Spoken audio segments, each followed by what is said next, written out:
This is an overview of the Invictus guitar version 1.2 update.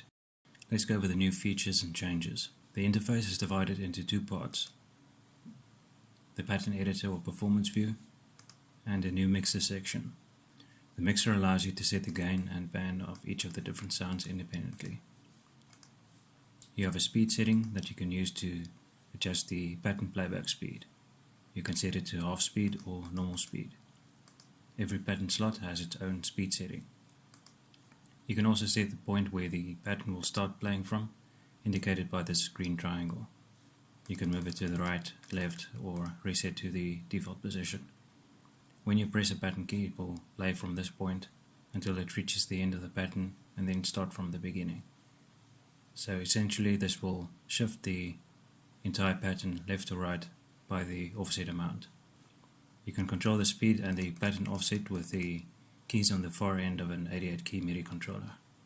If you don't have an 88 key MIDI controller, you can right click on a button, use the Learn MIDI CC number automation feature, interact with your MIDI controller, and it will associate this function with your MIDI controller.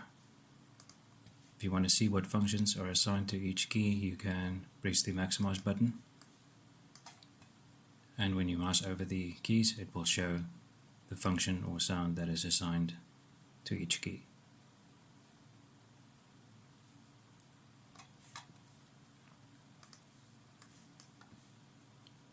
The octave shift button will shift the octave of only the pitch keys. This can be useful if you have a smaller MIDI controller and you still want to have access to the pattern and key switches while also having access to a higher octave. The output section can be used to control multi-track output. The first option will output dual-tracked stereo guitars on the first output of contact. The second option will output a second dual-tracked pair of guitars on the second stereo output of contact. The third option will output both of those at the same time, so 4 guitars at once. This is programmed so that every channel will receive a unique sample. It won't send duplicate samples to multiple channels. So you get a true quad-tracked guitar output with this. It requires some manual configuration, so I'll just quickly go through the steps in FL Studio. Press the maximize button, switch to the outputs tab, press on the plus button to add an output if you don't see stereo number 2 here. If you do, then you can just go ahead, but I'll just show anyway. So you press on the plus button, set the quantity to 1, number of channels to 2. This will add 1 stereo output. Click on OK. On the bottom you can set the physical outputs. So the first channel is sent to the second stereo contact output, number 1 and 2, that's left and right. So the top one set to number 1 and the bottom to the second one. Click on OK. So the first 2 outputs are routed to the stereo output of contact, the second 2 to the second stereo output. Now you need to set this up in your DAW. In the case of FL Studio, you click on the Detail Settings button, open the VST Wrapper Settings tab, open the Processing tab, click Automap Outputs, and this will incrementally assign mixer tracks for the additional outputs of contact. So the first one will be the track that you set the plugin to, in this case mixer track number 1. The second one will be 1 plus this number, so it will send it to the second mixer track, and so on. Only the first 2 are used, so you can just press this automap button and that should be sufficient. In the mixer you can then set up 2 amp sims and route them to a bus. I'll just quickly set up Guitar Rig as a demonstration, but you can use any other amp sim of your choice. Okay, so at Guitar Rig, enable the right channel, go to the Options tab, set Load Components and Presets in Stereo to On. You only have to do this once. And what this will do is when you load a preset, it will enable the stereo mode for all the items in the rack here.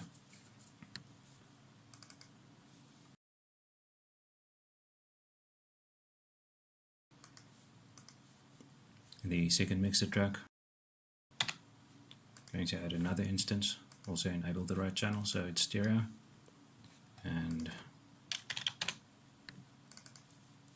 any other plugin preset that you want to use. So I'm just going to use those to route them to a third. I'll name this to rhythm bus, this one rhythm M2 and first. So these two amp sims are now routed to this single mixer channel to control the combined volume of both amps at the same time. Just going to add a equalizer.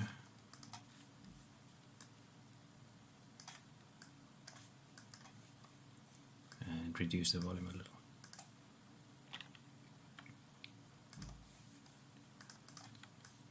So now in the plugin, just going to move this.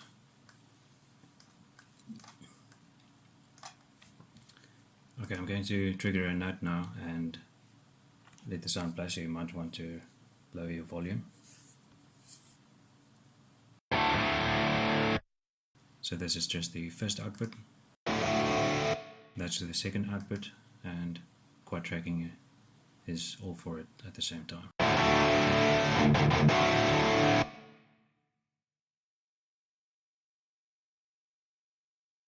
The tone control will adjust the tone before it is sent to the amps, so this will only appear in the clean version of the instrument.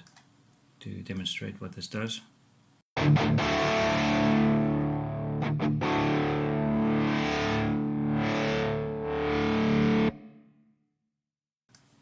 the pitch bend range control will set the range of the pitch wheel.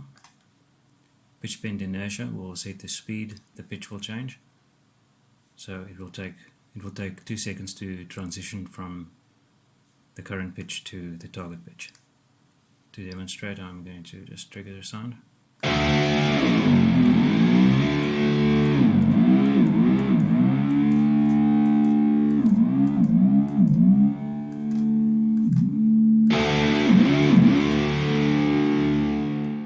The sample offset control adjusts the global sample offset for all of the sounds. So what this will do is it will shorten the attack time and also reduce the picking and strumming portion of power chords. The auto control will automatically adjust the sample offset based on the speed that you're playing. So when you play fast, this will increase, and when you play slower, it will decrease. This will smooth out the transition between sounds when you're playing very fast. You can also use this as an effect. I will just demonstrate what it does.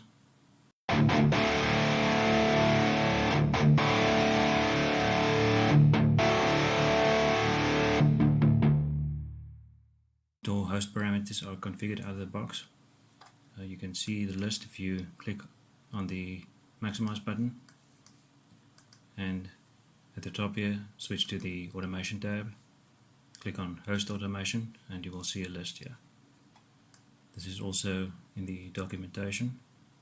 So what this will do is when you adjust a control and you record the transport in the timeline, for example notes and automation, then it will create an automation clip for the interactions with these controls. If it's in the list, then it will be automated. This also applies to the controls on the mixer, so the faders and the pan controls, and also the reset buttons. As for media automation, nothing is configured out of the box, so you can set this up however you want, depending on the hardware that you have that you want to control it with. As for new sounds, you have fret noise, finger-picked palm mute light. This is essentially the same as the lead notes but palm muted. Natural harmonics, that is for the 6th string. It's the first octave at every fret position. I'm just going to play it as an example.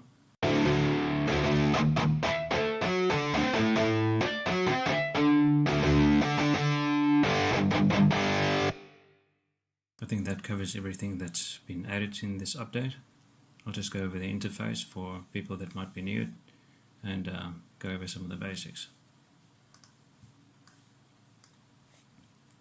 The binaural mode button will change the mode of the instrument to something that's easier to work with in a binaural editor. As you'll notice, the pattern and key switches are disabled. In this mode, you use the note velocity to select a sound. In this mode, notes will also not ring, so when you lift a key, then the sound will stop, making it more convenient to use in an editor. So for example,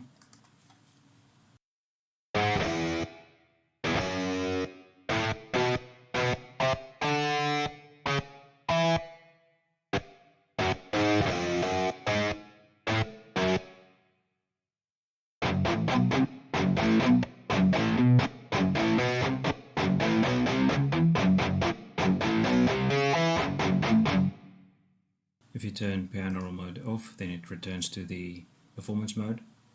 In this mode, you can use the pattern keys to start pattern playback. You have 12 pattern notes, each corresponding to a pattern slot that you can select in this drop-down list.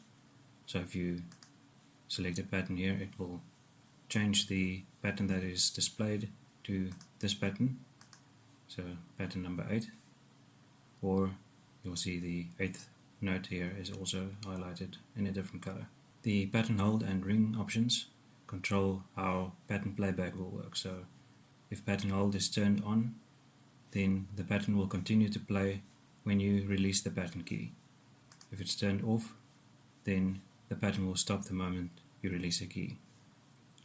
The ring toggle switch sets how the last note of a pattern will behave.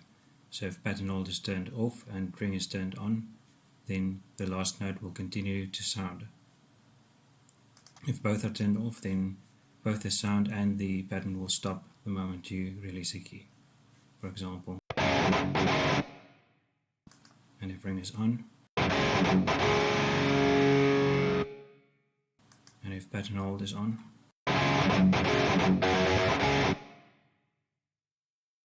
you could stop either the pattern or a sound by the mute key here, the orange key.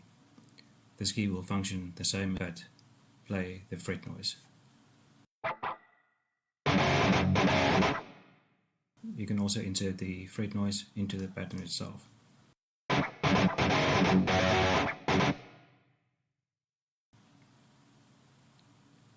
To edit a pattern, you select a sound in the list on the left and then click on a cell where you want to insert it. You can preview the pattern while you're editing if you press a pattern key. To stop a pattern, you can switch from one pattern to another. You can do that at any point. You can switch between a pattern and a key switch.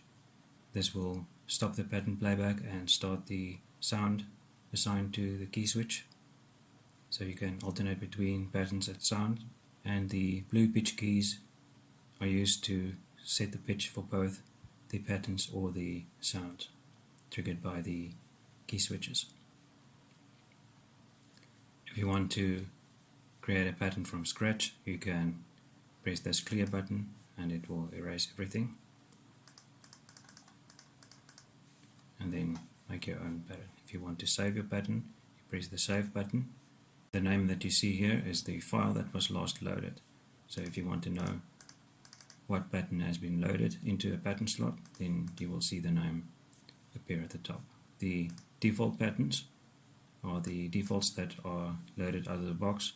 So pattern 1 will have default pattern 1 loaded into it, but you can of course load any pattern into any pattern slot. Note that the speed setting and the start offset are independent of the pattern data. So if you load a pattern and change the speed or the start offset and load another pattern, you will see that the start offset and the speed will remain to the setting that you set it to. If you want to play with the PC keyboard, you can also do that. Click on the spanner icon. Well, this is specific to the DAW, but if you have another DAW, you can do the same. Adjust the root note 1 octave lower. and that will allow you to access the key switches and also the first octave with a normal PC keyboard. I would suggest using a keyboard with N key rollover, so that will allow you to press multiple keys at once.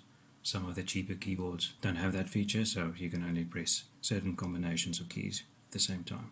So what this will allow you to do is to control the sounds and the pitch at the same time. So you will control the sound with the keys from the Z going up to M, and for the pitch from Q going up. For example, if I alternate between the X and W keys on my keyboard, you will hear this will toggle between the palm mute and the pitch key. If you alternate between palm mute and the power chord with your left hand, and with the right hand you can adjust the pitch, for example.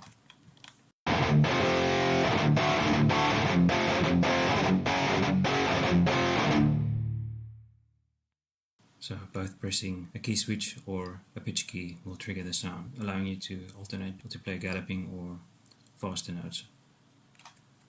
For example, if I alternate between the lead note and a pitch key, that can also be used to play faster than you otherwise could by just pressing the same pitch key with one finger.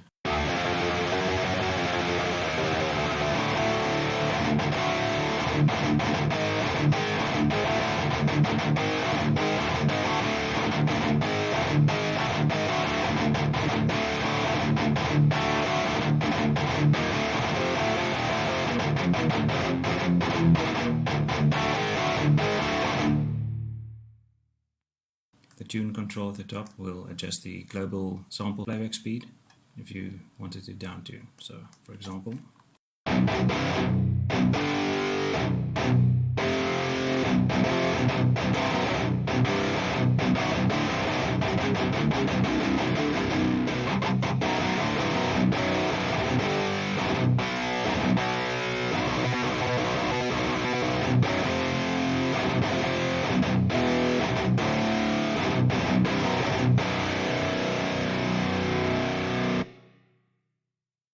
the load button can be used to load presets from other locations other than the factory or user folder. This will show a file browser, so you can browse to a location. It will load the file into the editor and you can then save it using the save button to your user folder. Or alternatively, you can browse to the folder where you installed Invictus Guitar and then drop the NKF files into this folder, and then it will appear in the list here.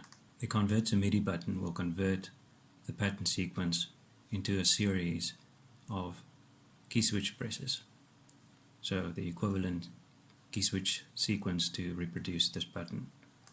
For example, if I click on this and then drop this on a piano roll, then those notes will correspond to the key switches to reproduce this pattern. I might do a tutorial video and a demo track in the next video, so I will do that and post the video and the project files if you want an example of how to use this. Thanks for watching.